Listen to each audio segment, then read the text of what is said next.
ಅಮ್ಮ ಏನು ಮಾಡ್ತಿದ್ಯಾ? ಉಪವಾಸ ಅಪ್ಪೆ ಪಡ್ಡು. ಓಕೆ. ಸಾಮೆ ಅಕ್ಕಿನ ತೊಳಿಬೇಕು. ತೊಳೆದಿರೋ ಅಕ್ಕಿನ ಸಾಮೆ ಅಕ್ಕಿನ ಮಿಕ್ಸಿಯಲ್ಲಿ ಹಾಕಬೇಕು. ಬಾಯ್ಲ್ಡ್ ಪೊಟ್ಯಾಟೊ ಮಿಕ್ಸಿಗೆ ಹಾಕಿ ಇದನ್ನ ಗ್ರೈಂಡ್ ಮಾಡೋಣ. ರುಬ್ಬಿರೋದು ಟ್ರಾನ್ಸ್ಫರ್ ಮಾಡೋಣ ಬೌಲ್ಗೆ. ಇದರಲ್ಲಿ ಸಾಲ್ಟು,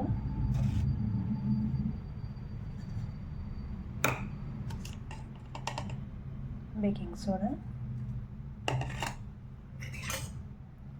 ಮಿಕ್ಸ್ ಮಾಡಿ 10 to 15 ಮಿನಿಟ್ಸ್ ರೆಸ್ಟ್ ಮಾಡೋಕ್ಕೆ ಇಡೋಣ. 10 to 15 ಮಿನಿಟ್ಸ್ ಆದಮೇಲೆ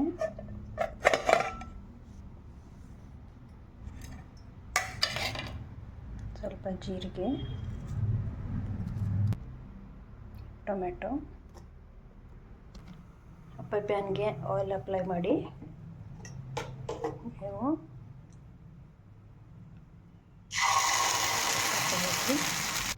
5 ಮಿನಿಟ್ಸ್ ಆದಮೇಲೆ ಇದನ್ನು ನೋಡೋಣ. ಓಕೆ, ಟರ್ನ್ ಮಾಡಿ ಹಾಕೋಣ.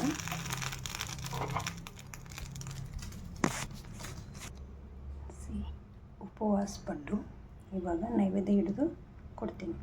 ಈಗ ಉಪವಾಸ ಪಡ್ಡು ವಾವ್, ಟೇಸ್ಟ್ ಮಾಡು.